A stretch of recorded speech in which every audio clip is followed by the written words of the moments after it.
Um, Hello and welcome to the show. Welcome to Winterfell, and we have been drinking heavily.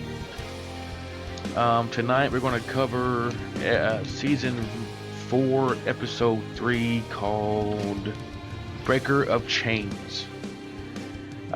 With me, as always, is the birthday girl herself, Rachel, Happy birthday to me. Hey, guys. and also with us is the god of tits and wine, Dewayne. Absolutely. um, uh, this show is a member of the Screeching Dog Network, which you can find at screechingdog.com.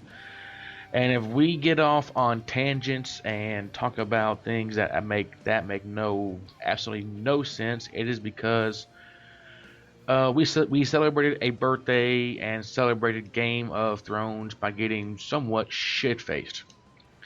Just a little bit. Yeah, so we're going to try Hey, to. nobody is slurring their words. Everybody is just fine. Thank you very much. Everybody's just a little bit tipsy. That's all. It's just Just a little tipsy. But it's yeah, to celebrate my birthday, so it's for a good reason, right? It's a good cause.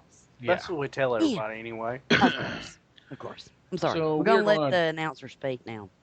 We are going to try our best to get through this, even though it was very hard to pay attention to what was going on.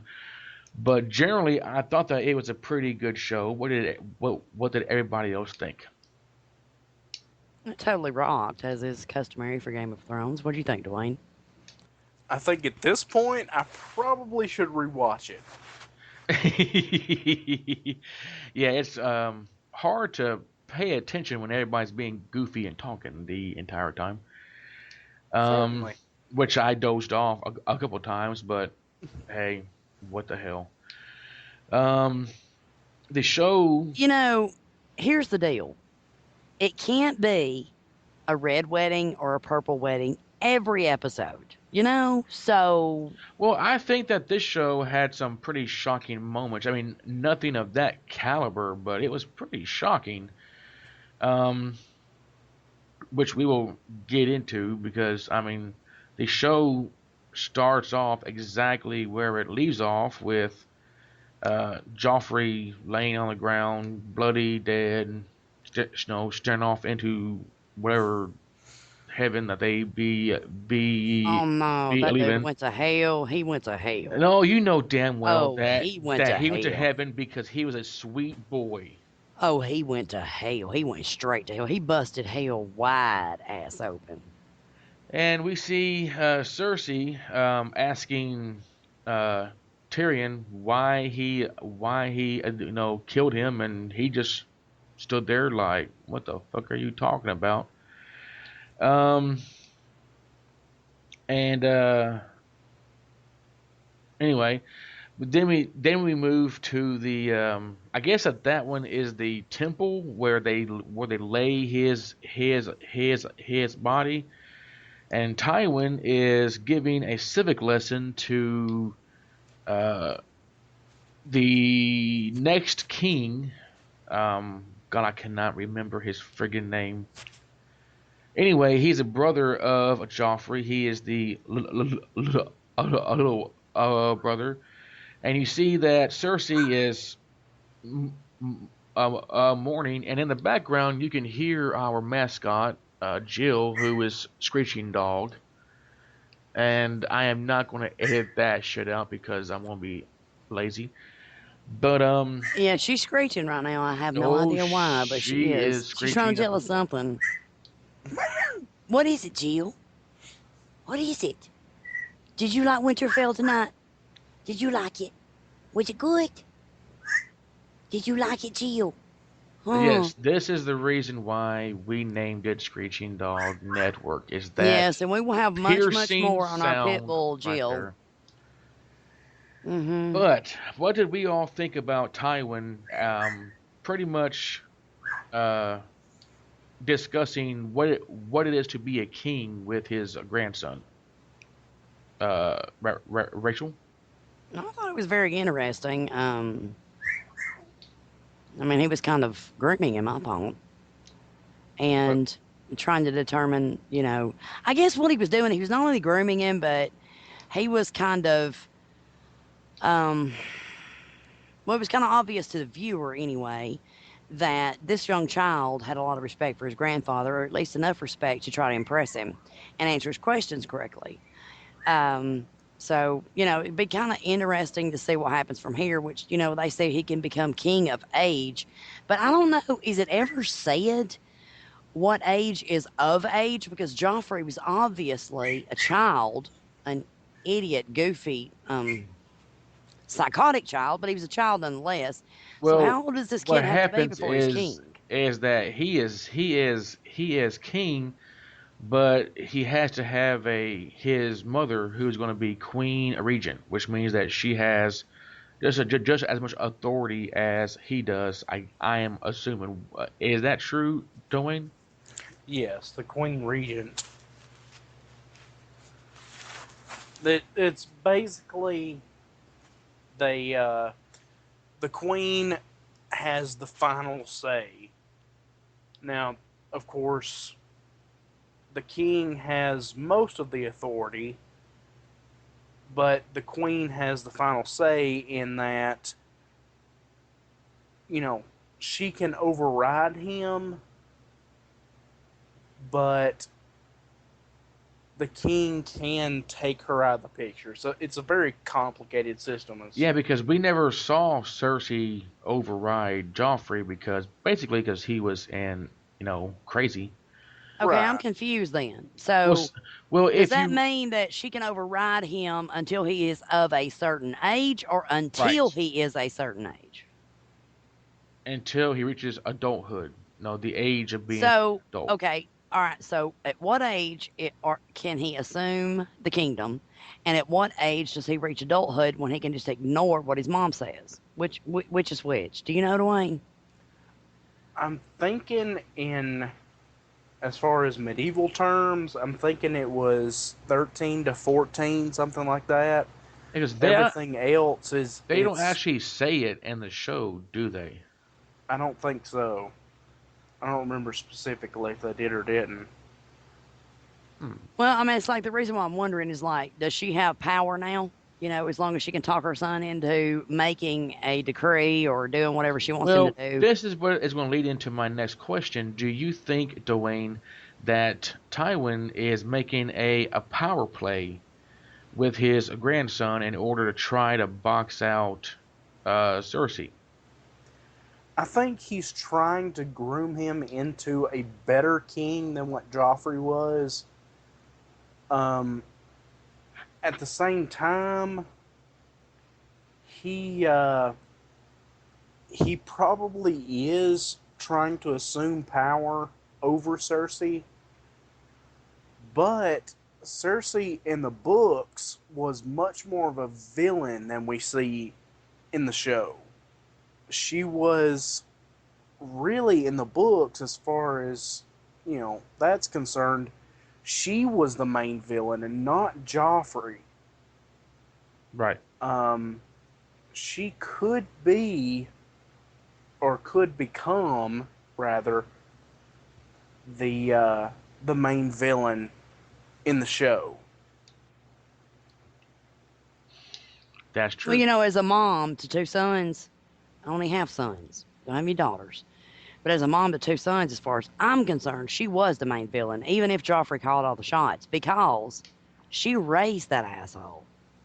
Right. And instead of standing up to him and going, I did not raise you to do this bullshit, she just acted like, well, he's the king, so I have to Well, do acquiesce. you think that she was also afraid of him too? No, Because there no, was, not well, for see, 1 minute well, was see, Cersei afraid of Joffrey. No. there was at one point Joffrey did threaten to kill her if she didn't stay out of his way. I don't think for 1 minute she was afraid of Joffrey. Now, that's my opinion. I'm speaking as a mother And you're of sticking sons, to it. but my opinion is that no, she was not no more afraid of him than a man in the moon. He was a very good um, scapegoat for her because a lot of the things that he wanted done, she did too. even if she thought they were cruel and unfair, she could go in her most, because look, let's face it, all of us have like a evil self, and we could go, he, I wish this would happen to this person who's done blah, blah, blah to me. And it was almost as if she could hide behind, you know, uh, he's the king. And her little fantasies of what should happen to their so called enemies would happen. I don't know whether or not she even considered the consequences. I'm just saying, I don't think for a minute she was afraid of him. Now, I could be So, wrong, but that's my thoughts.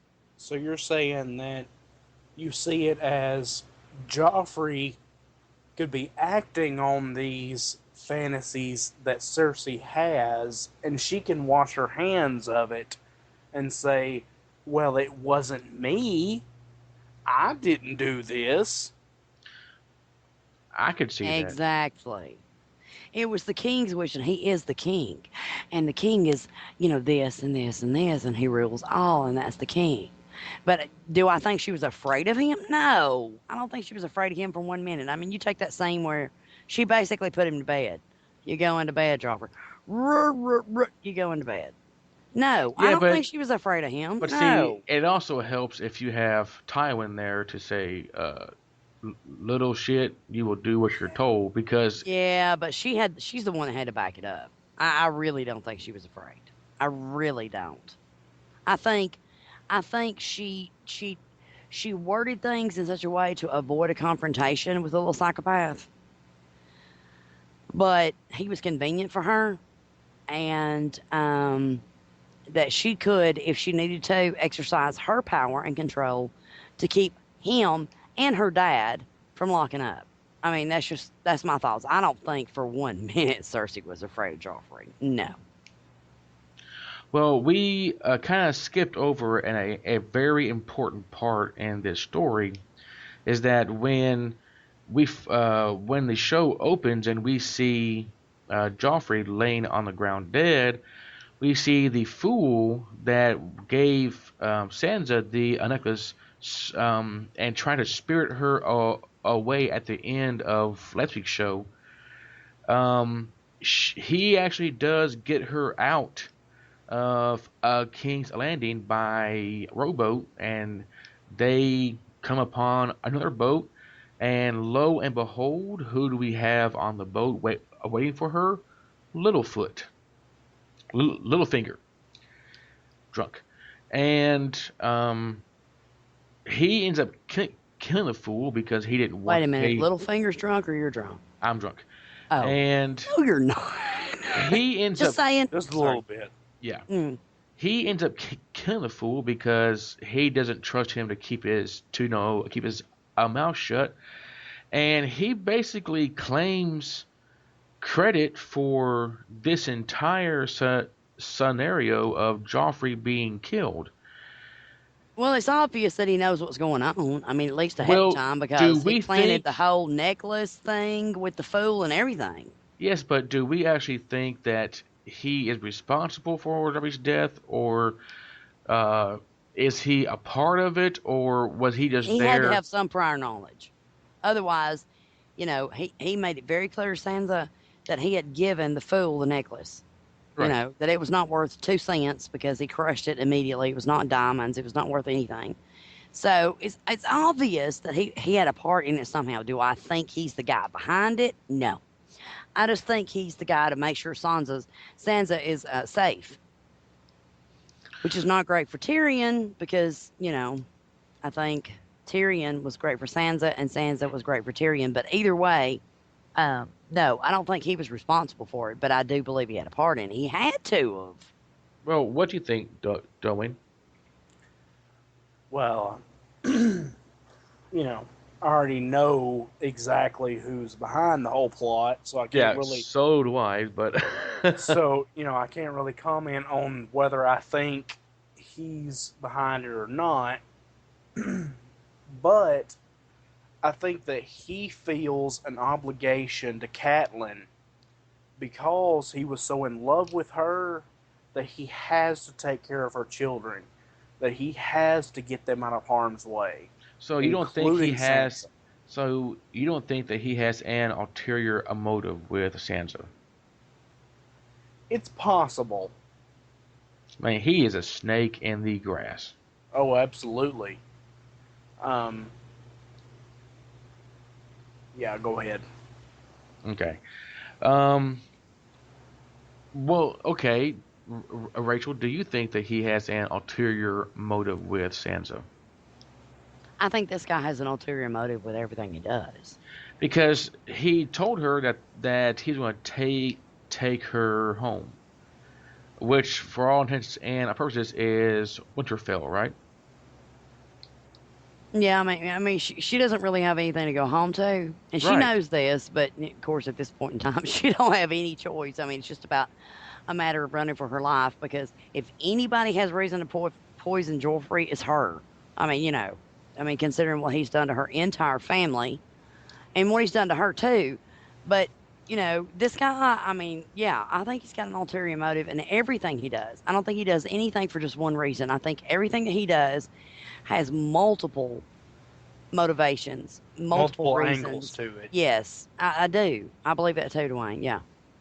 Well, I think that we can all agree that Sansa fleeing like this is also not good for Tyrion. Absolutely Because, not. no, because, I mean, if anybody had a reason to kill Joffrey, it was Sansa. Right. Especially in the eyes of the people. Right. Yeah, and it's like, why would anybody think that Tyrion would do it when he was ordered to be Joffrey's cupbearer, like at the last minute, and like, get me this and get me that? Like, it's like I'm gonna go, Well, okay. what that If you does is believe that that it happened, just, that was convenient for you. That was, I mean, that makes no sense. If you're well, gonna what kill that somebody, you're does, not gonna be standing there when they die. You it, know? it also gives them, if you're going to frame somebody, you would want that person to be, around and have the opportunity to poison somebody. That person, Opportunity and motive. right? And he was very cruel to Tyrion. So, well, there were a lot of people who had a lot of motives, and all of this right Yeah. here is just turning into law and order of Westeros. And I'm waiting for a Briscoe to show up, and Dun uh, dun. damn right. Um, so then we go to the Stannis storyline, which for once I actually enjoyed it, and I'm very curious as to see what what happens. Now, unfortunately, this is a part of the show that there were a lot of talking going on. Sorry. No, no, no. I mean, it's everybody. But basically, what it boils down to is that Stannis got the note that Joffrey is dead. So he wants to start pressing his claim to the throne, but he doesn't have an army to do this with. So they discussed hiring I think they're called the Gold Shield or the Gold Swords or whatever, but that is an army for hire, and they have no gold in order to hire them. So then you see Stannis's hand of the king, who is the former smuggler whose name is eluding me. But he goes and talks to Stannis' daughter, and he begins to read this book, and then he has this idea that he's going to write a letter under Stannis' name to the Iron Bank, and then that's it. That's the end of that storyline for the show, which leaves it, I think, in a very good way that makes me want to see it next episode. I think that this storyline was so good because the red bitch, whatever her name is again, pussy demon chick, it was not in the friggin' episode. But She's the least interesting character in the show. absolutely, I cannot understand why they even keep this character around. But how did you feel about no this scene with a Stannis, Dwayne? I'm just really, I'm really just glad that she wasn't in it because, she throws all that, that religious talk into Mm-hmm. everything she does, Mm-hmm. that she really grates on my nerves. And it And I, just seems like she just drags the whole that whole story arc down. right, and, it's like we see It's because some nobody's things, buying it. Nobody's buying her bullshit. That's right, the thing. I don't even think the viewers buy her bullshit. That if she were more believable, like if she had more power and more control, we could buy her stuff. But she right. doesn't, and so it's like nobody believes her bullshit. Not the viewers, Well, see, nobody this is the except for thing though. Stannis. Dwayne mentioned this is that you don't actually see her do un, anything, unlike the man from the Brotherhood that brought that gentleman back to life. You Right. know, You see him do that, and you see her with her pussy demon, or whatever you call it, but you don't really see her do much of anything other than sacrificing people right? and, setting people on fire, and it's like, okay, enough of your shit, let's move on. And it Yeah, she just is comes across as like a charlatan that nobody believes, just like a crock of bull. And it's Right, like, okay, none of us believe her, so why could Stannis believe her? So that's why I think that's why we get impatient with this scene. She's not believable. right. And especially since, the only one who ever saw the pussy demon was the smuggler guy. He was the only one who ever saw it. well, Brianna saw it, but she thought that it was Right, no a Stannis. right, But yeah, I just find that this storyline just like got kicked up several notches because she wasn't in the damn thing, and Yeah, it kind of falls right. flat I otherwise. really Yeah. enjoyed it. Um, I was like, hell yeah, Finally, enough of the red woman. yeah. But she'll probably be back next episode, and it's gonna Of be like, course. ugh. Well, we go on to Lady Olenna and her granddaughter, who was, I guess now you can call her the Widow Queen or Joffrey's widow. And they were talking about whether or not she was actually queen, and basically the answer to that is no because they never consummated the marriage, which means that Joffrey didn't fuck her. And personally, I don't know if Joffrey could have fucked her, but I think that Well, that she there's a wasn't screaming and bleeding and in pain. He probably couldn't have. that right. And I love the little line there where she said that her first husband only liked fucking men, and her second one, only liked to hurt animals or something like that. It's like, yeah, you have bad luck with kings. Um, and then you hear Olenna talking about how she is better off, and that they will find her a better husband. Do you think that they're talking about the new king or just someone else?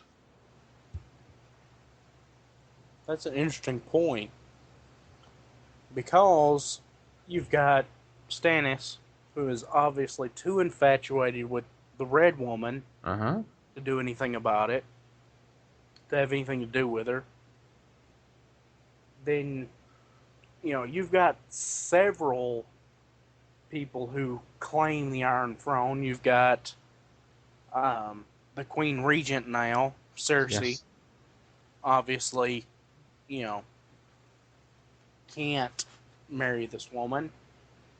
And if she could, she wouldn't.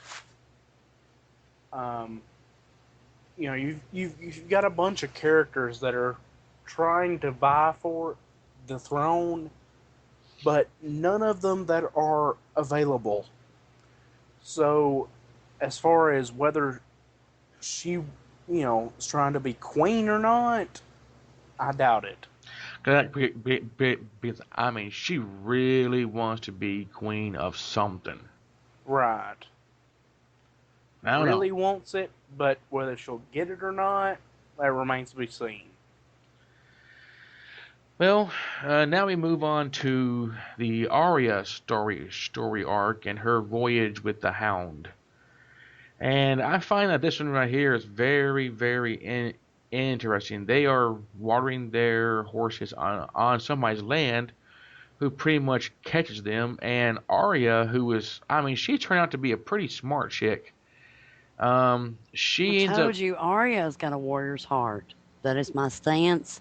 I think she is very, very good for that role. So that's why she was able to play this off so well. well, she ends up talking her and the Hound into getting a shelter and some rabbit stew from this very kind man who, at every chance he gets, the Hound just insults. And it turns out that the next morning, the Hound attacks this man and steals all of his silver. So are we starting to see the Hound in a new light, or is his code still intact?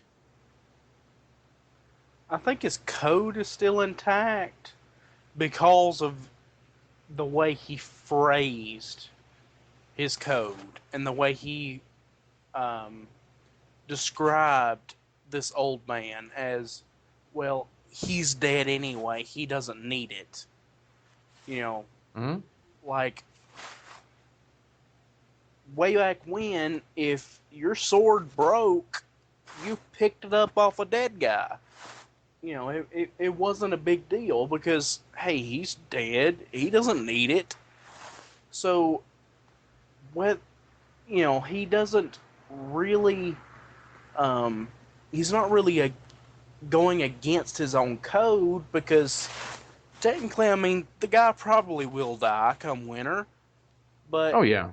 whether, you know, he stole from the guy, maybe the Hound is more of a bastard than we thought previously because he's okay with stealing from people that need it the most Yeah, instead of I stealing think it we're from just people that seeing need it the him. least. I think we're just seeing him as his true colors. We're seeing some of the layers that make up the Hound. Like he can be good in one respect, and in the other respect, it's like, what the fuck were you thinking, dude? He's like, well, he's dead anyway. He's weak. He and his daughter's going to be dead by winter, so somebody might Very as well get the true. silver. Might as well be me. And which really, really upsets Arya, understandably, because she has a very strict code. And but I think it just kind of it opens the door for us to see that the Hound can go either way depending on the circumstances.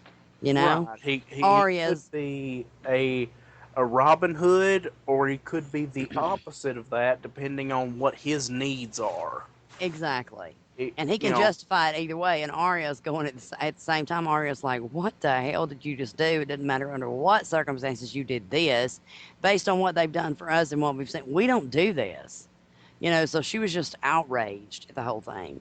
But the Hound depends on the situation and the circumstance. He kind of makes his own code as he goes along, which, you know, if somebody has a real strict code and they're decent, that's fine. If they don't, well, that's the end of the universe as we know it.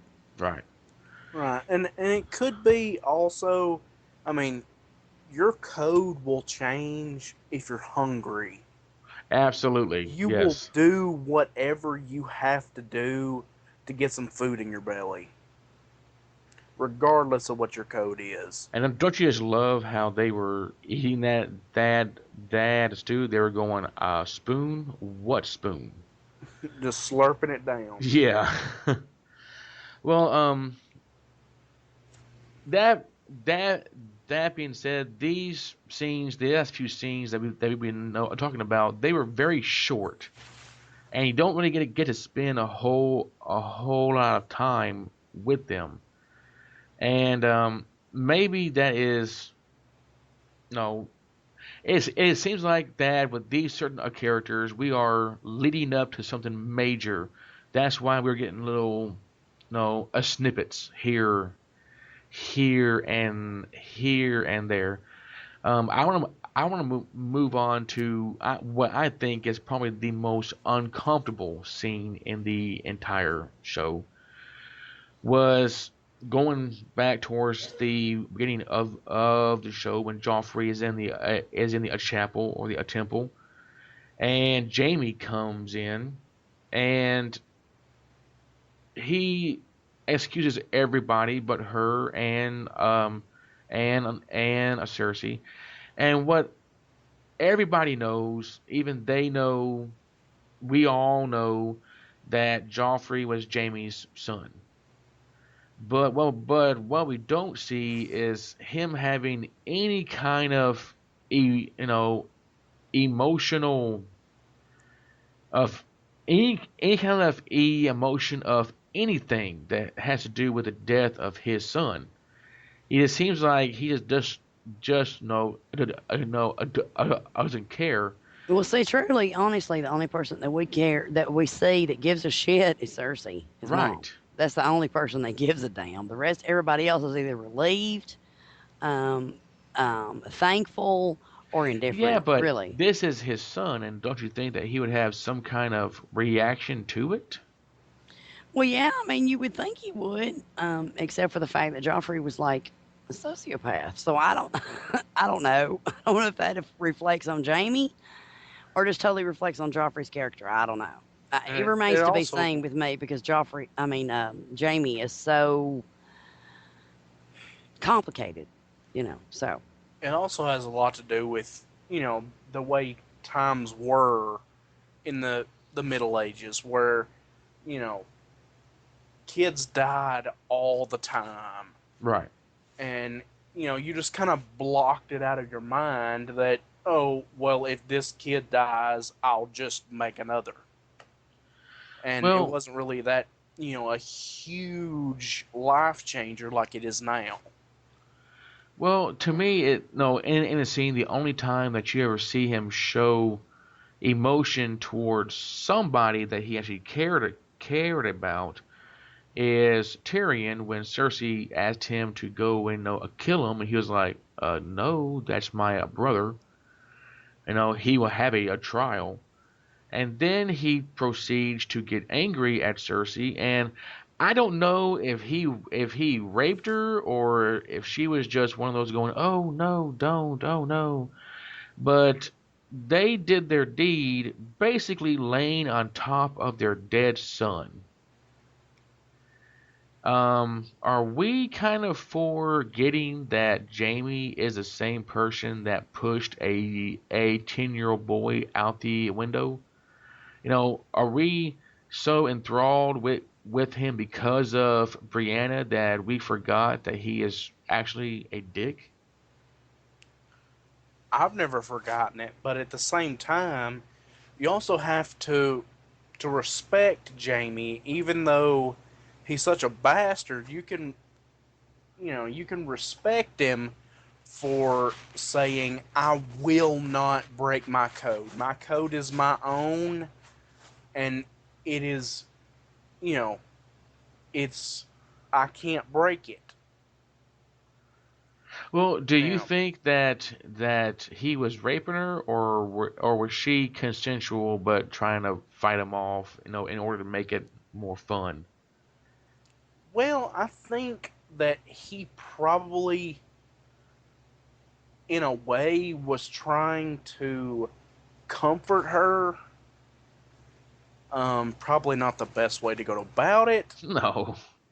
but he was doing, you know, I think he was doing what he did to try to comfort her, to try to take her mind off of everything. Probably not the best thing to do while her son's body is laying right beside her. Yeah, that was very uncomfortable. But, you know, he was trying. He was trying to take her mind off of it. And, the guy was in captivity for a year or more. So Right. he was probably pretty hard up. He wants some poo tang. See, Oh, I exactly. think here's my take. I feel like what he was trying to do was assert his authority on one hand, and on the other hand, was trying to recreate what existed before he left. Because Cersei had made it very clear to him that things had changed. Yeah, because he was too late. Yeah, he was gone for just too long. I'm sorry, but you just remained captive for just too long. And I've moved on, whatever. But I think that was two things that, he was trying to assert his authority and he was trying to make things be like they used to be. But I don't think he ever had any emotional ties to Joffrey at all, which, granted, would have been kind of hard anyway. But still very disturbing and very, but that's the thing that makes this show so interesting is that the characters are not all good or all bad. They're not saints and sinners. They're complex. Right. They have good Right. sides and bad sides and good parts and bad parts. And You see, you can see, Jaimie push little Bran out of a window, and you see a little bit of that he does care for Joffrey in his own way, especially in the past 2 episodes. Yeah, Before that, he yeah, didn't give a shit. I mean, you yeah. see him running to his side, and then he gets Right. pushed aside by a Cersei. So yeah, Right. I can see that. Um, let's move on to a very interesting scene, which to me was my favorite one. Well, if okay, it's not my favorite because it opens up with girl on girl on girl Oh, on come girl, on. You are which was lying. friggin' awesome. You were But I like, found it oh my God, that very is hot. interesting because Tywin and Oberon have a very strong play on words here. They are like fencing with their words. And um, Oberon pretty much just comes right out and asks Tywin, was he responsible for his sister's death? Did he order Mountain to do what he did? And he just said, nope. And for a moment, I actually thought that Oberon believed him. I'm not sure that I do, but I think that Oberon does. And then he pretty much offered him a seat on a small council and asked him to be a judge at Tyrion's trial. Which to me would make Oberon the only uh, uh, uh, uh, objective member of the trial, but he was obviously bribed with his seat on the small council, don't you think? Oh, absolutely. Like That's Tyrion is trying to set up that Tywin is trying to set Tyrion up to lose his head. right, because Tyrion is the child that he never wanted. Right. It was the child that killed his wife, that you know he came out deformed and all those things, and again, it's a lot to do with the times that it's set in. You know, we understand now that they're just people like you and I. Uh-huh. Back then, that was that was like a curse. It was because you did something wrong, that shamed you and your family, Right. that this thing was born that killed your wife, that that broke your family up. You know, it was. Go ahead. Well, what do you think? I think that's a very good point, Dwayne. I really do. And I think you're dead on with it. I really do. They'd much rather if they can get rid of Tyrion, they can get rid of a lot of their own But don't you kids. think that Jaimie is the only person that stands up for him? Yeah, but I mean, Jaimie could go either way. I mean, we've seen that. You But know? we have also seen. I mean, we have seen the interaction between Tyrion and a Tywin, which is always so hard to watch. We have seen the interaction between Cersei and a Tyrion, which those two are just like God. They hate each other so much. But when you see the interaction between Jaimie and a Tyrion, it's like that these two people actually care about each other. Like two brothers should. Right. And it seems to me like he is the only one, especially now that he has lost his hand.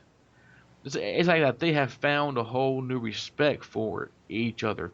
You Well, I know, hope you're right because I don't want to see anything happen to well, if Tyrion. you think about it, when Cersei demanded that Jaimie go and kill him, he was like, "No, that's my brother."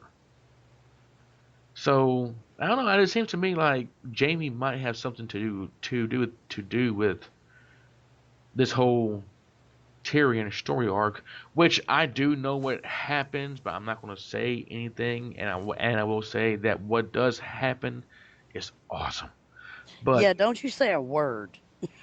Don't you um, dare mess it up for the rest of us who don't know. let's go ahead and go on to Jon Snow and Sam. We go to uh, well, okay. Before that, let's talk about Egret, who is Jon Snow's former wildling woman, and she's a badass bitch in this scene where they are, where her and her wildling cohorts are. They are sacking this small village, and she is just putting arrow into everybody that she sees, and she just looks pissed. They let one little boy survive to go to a Castle Black and tell the story. But did you guys get the feeling that there's going to be a Jon Snow and Ygritte face off pretty soon? Oh yeah, absolutely. I have to give a shout out to all the good archers out there because that shit is hard Yes. enough to to use a rifle to hit something, but if something is so has so many variables as archery, that's uh, that's hard to do. I'll just put it that way. Um, Personally, I wish it had been harder because I think Egret was a bitch. She killed that little boy's parents. And, as a mother of boys, I just cannot imagine my sons going there through that kind of stuff. And I just like, I want to stomp her ass. I totally want to stomp her. I don't want her to fall in love with Jon Snow. I don't want him to understand her. I want her fucking head on a pike. Well, now do oh come you? on, she's cute as a button. I don't give a damn. She She is killed that little hot as boy's hell parents. too. I don't give a damn what she is. She's a Do bitch. you She think that took that she little is boy's still parents away. in love with Jon Snow? I don't give a fuck. Yeah, I Well, think she's in love with him or she would have killed him. But I don't give a I think fuck. she I can't stand her. probably is just because of in those scenes where he was riding away from her and she's tearing up and tears running down her face and as she's lobbing arrows into his back as he's trying to ride away, trying to survive, and But we pretty she much know obviously has that feelings she for him. could have killed him easily, right? Right? She could have, but didn't. Right. Well, if you remember, there was somebody in the group that she's in, I don't know if it's part of her people or what, who said that if she did not kill him, it's because she didn't want to. It's because she was for him. Yes, that was the Because, person that's in charge of the group that's south of the wall. Yeah. yeah, so I think she really didn't want to kill him, Good but I luck don't give remembering a that name. fuck. She killed that little boy's parents right there in front of him, and I want her ass to die. I want her to die. Well, let's go ahead and move on to Castle Black, where we see John. Probably a good idea because that bitch pisses me off so bad. It's a mommy thing. It's a Well, mama thing. remember, this is Game of Thrones, so you probably won't have to wait long. Yeah, because it'll Okay, because I probably want her to die. That shit, what she did to Jon Snow really ticked me off. But when she picked off that little boy's parents and they sent him to the wall, yeah, I want her ass to fry. I be. want Well, somebody to be chewing on her shin bone on a shish kebab. if I can just see her Yummy. naked one more time, I You can would see be her naked all all for you giving. want to, as long as her ass is gray with death. Well, let's go ahead and move on to Castle Black, where we see John, who is actually starting to come into his own, and you see that a lot of the Night's Watch is starting to respect him, and he is kind of calling the shots right now. No, it's he decided that it's no that is best that they stay and fortify Castle Black. Um, I mean, for once I'm actually okay with his story arc where okay, Jon Snow is starting to be you know strong. He's starting to grow into himself. What do you guys think? I think it's kind of nice because the leader of the Night's Watch, I can't remember his name, but the old guy with the goatee, Yes. um, you know, Sam tells John, he says he's grooming you into to be the leader, and we actually see a little glimpse of that Yes. in this particular scene. And he's the only one that knows exactly how many they're going up against, what their plans are, and how to combat these plans. Which you know he's the only one that's there that knows this information. What do you think, Rachel?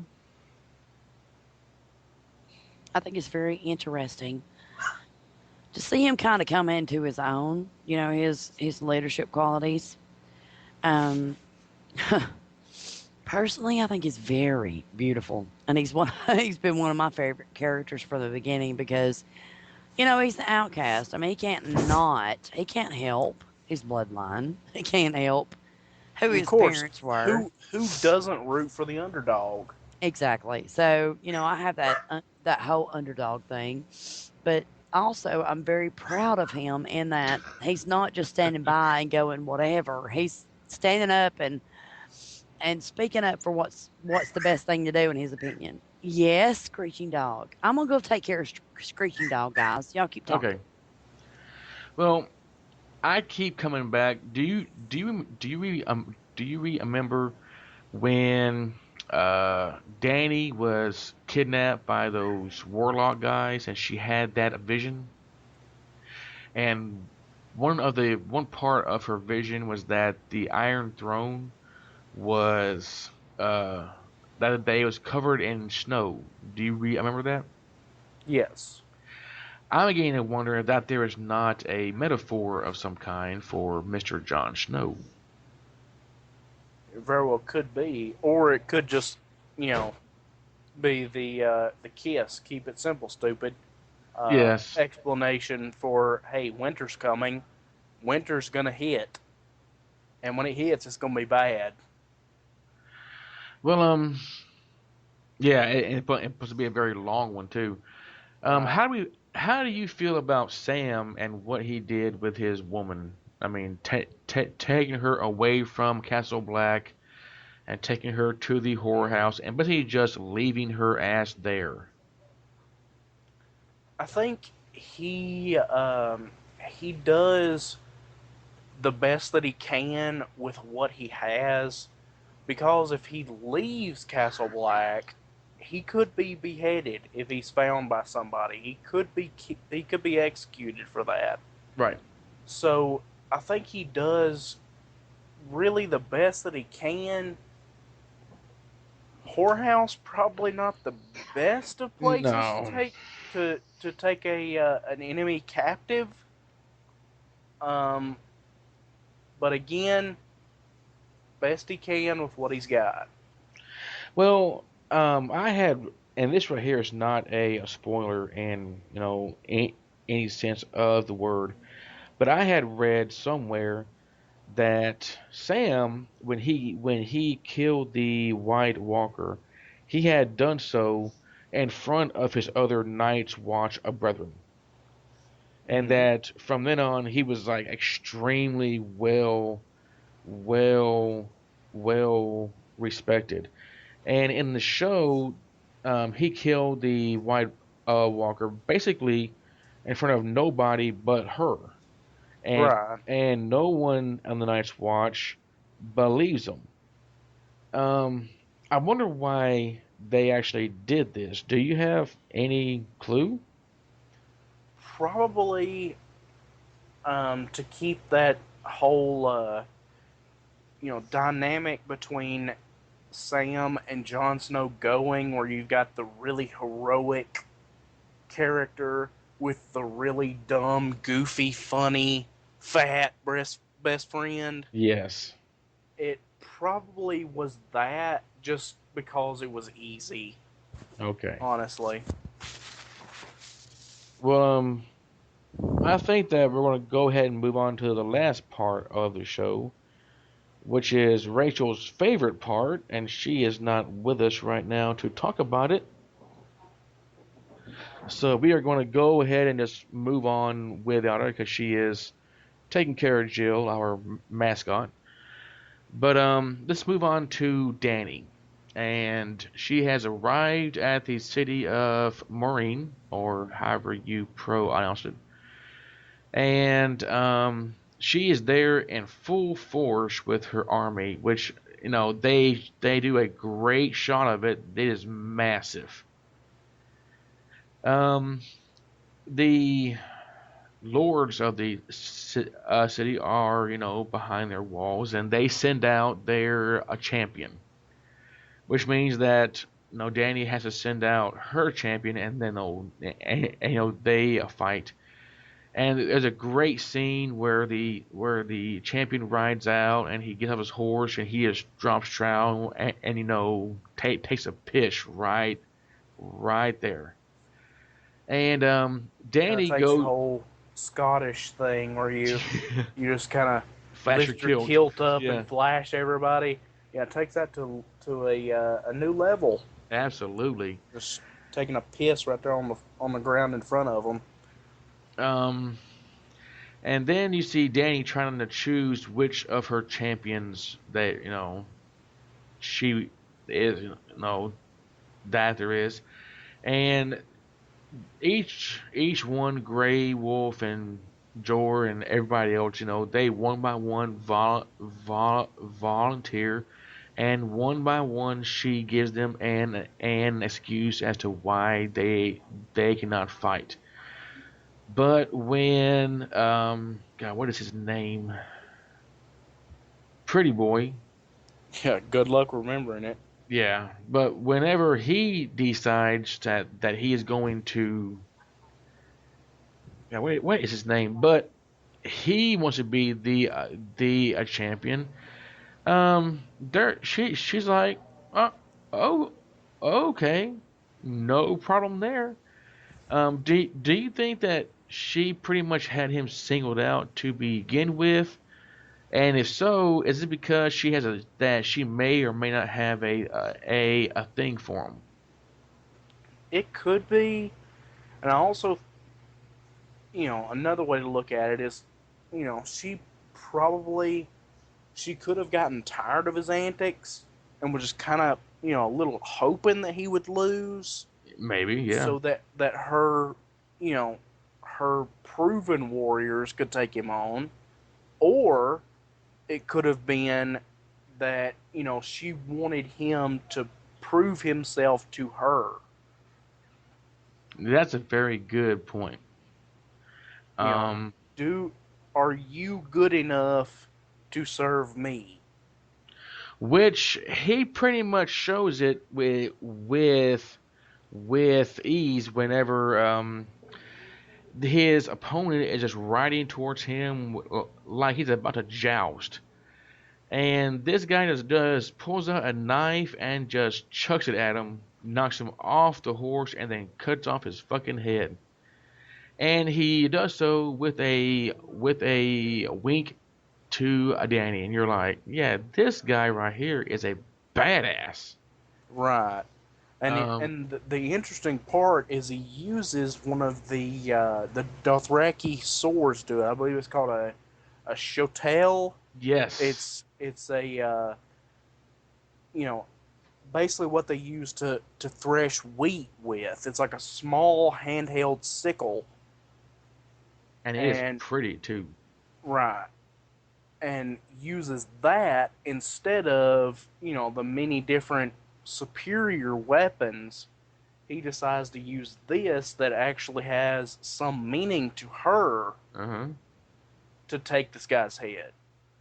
Well, I just love the fact that after he does that, he decides to turn towards the city, drop trowel, and piss right there. It's like, yeah, we are about to kick your ass. Mm-hmm. And then Danny goes into a very long speech where she talks about how the masters of that city may have lied to the slaves, or or they may have said anything, and how every time, like every town or city that she has gone to, she has sacked the city, and the slaves are now with her free. And she does something that I think was the coolest part of the entire show, which was she launched these canisters over the city walls, and they are Using catapults. yes, and they are full of the collars of all the slaves that she had freed. And they were people the collars going, no, she is not lying. She's out there telling the truth. Just how cool was that scene? That was a really cool scene as far as she was showing these people, this is what I can give you and what I can show to your enemies. This empty collar, this, you know, you do not control me anymore. I am my own man. I have my freedom. And I choose to fight for this woman, not Mm-hmm. because, you know, she'll have my head if I don't, but because she has given me my freedom. That is a very interesting spin on that. Um, and and it's right then that the show just ends. And you had said right then, that's all? And it seems like that the show just went by awfully fast. Yeah, it did. No, that could have been liquor. I don't know, but it seemed like, I don't know. Maybe it transitioned between scenes so fast Yes. that it seemed like it moved a lot faster than what it did because so much was covered. That could Yes, have been there it. was a lot covered, and I still think that we could have spent more time with a Danny. Oh, of Um, course. besides the fact that she's sexy as hell, but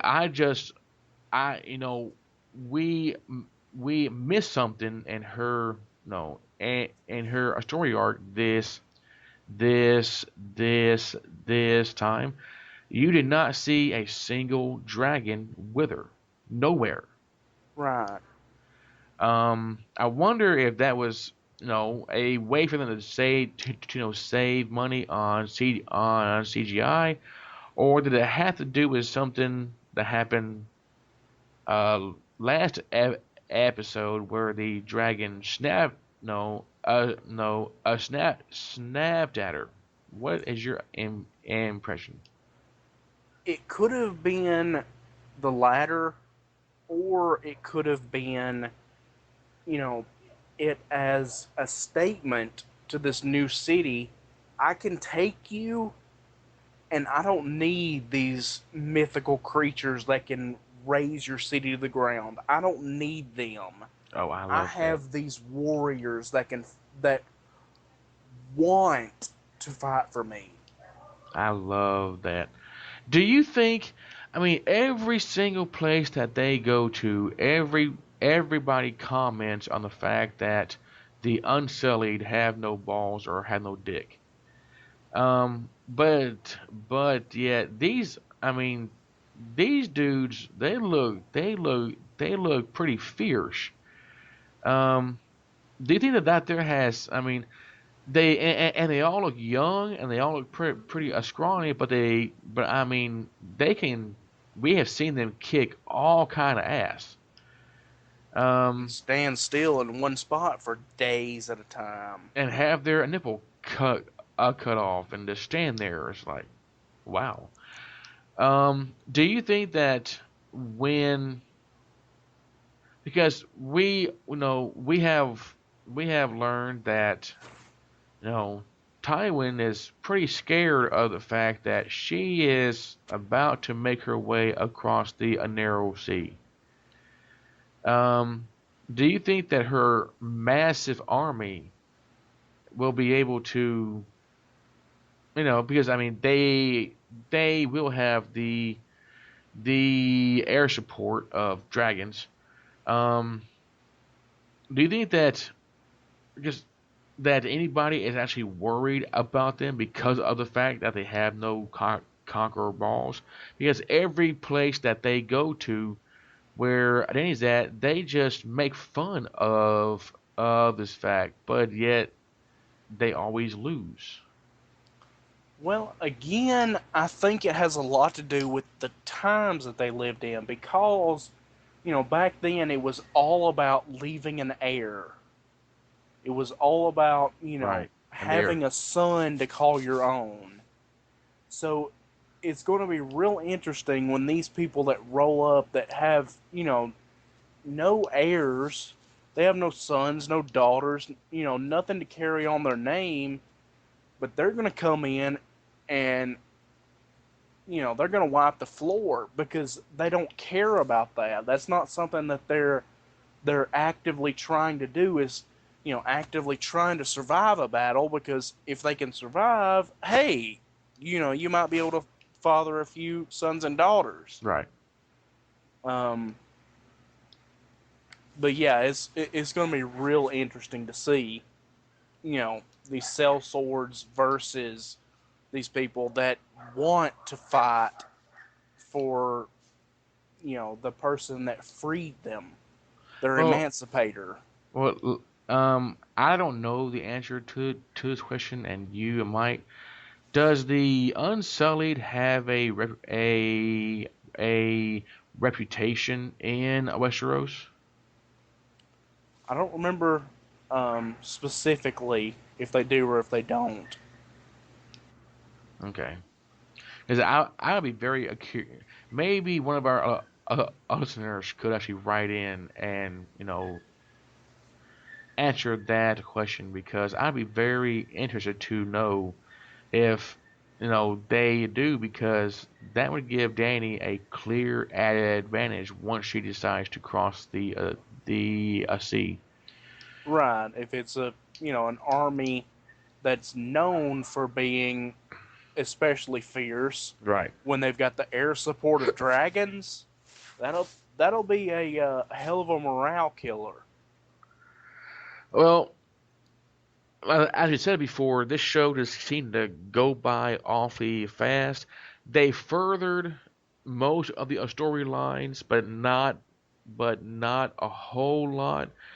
What Right. It I seemed like that there was each storyline crept a little bit, like did one or two steps forward, yes. but none of them, like last week's or the week before that, went 6 or 7 steps forward.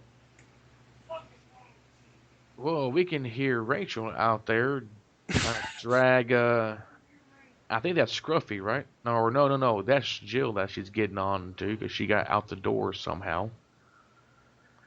But it just seems to me, I get the feeling that we are that this particular show with their short, no storylines. Oh yeah, full force. That they are preparing for a big episode next week. That something big just might happen. I don't think that they are going to keep Tyrion in jail for very long because that would not be good for them because the viewers just might get tired of it. So Right. I think that next episode something big just might happen. What do you think? And they, like I said, I saw that uh, creator, filmer, whatever you want to call it, interview Yeah. that they posted on their YouTube. They said that every episode was like an episode 9. This episode in particular did not feel like an episode 9. It No. very well could be the first half, first, 25 or 30 minutes of an episode 9, Right, leading because up to something really major. right. It seems like that it was just like the first half of I and you know what? You said when we when the show went off that it felt like that the show was only 30 minutes long. You know, it kind of and you're right. It kind of feels like that this right here is the first 30 minutes of a major episode. Right. Um, so I guess we will have to see. Oh, we don't have any spoilers that we want to talk about. That's going to ruin things for everybody. I know of one that'll probably happen this season. Um, that does not involve a wedding, which is cool. But I think that that's going to be it for tonight's show, and we want to go and figure out what Rachel is doing with Jill. Maybe a little bit of interspecies erotica. You never know. But Yum yum. oh yeah. So I think that we'll go ahead and close this out, and we will talk to everybody next week. So let's say bye bye. All right. We'll see you later.